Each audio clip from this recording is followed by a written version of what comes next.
Hello বন্ধুরা, আসসালামু আলাইকুম। আজকে আমাদের ক্লাসের লাস্ট দিন, কারণ আমাদের একটা মাস বন্ধ হয়ে যাবে, সামার ভ্যাকেশন। তাই আমরা সবাই আজকে লাস্টের দিনে একটা পার্টি করলাম। এই যে আমাদের স্কুলে আমাদের বন্ধুবান্ধব সহ আমরা আনন্দ করলাম এবং সবাই মিলে অনেক খাওয়া দাওয়া করলাম। এক একজনে এক এক রকমের রান্নাবান্না করে নিয়ে আসলাম। এই যে সবাই মিলে অনেক মজা করলাম।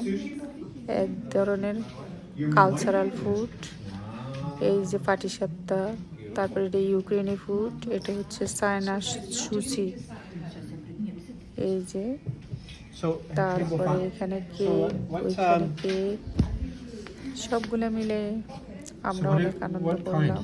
লাস্টে কিন্তু আরো খাবার নিয়ে আসছে, সেগুলো হয় না। আল্লাহ হাফেজ, আজ এই পর্যন্তই, ভালো থাকবেন।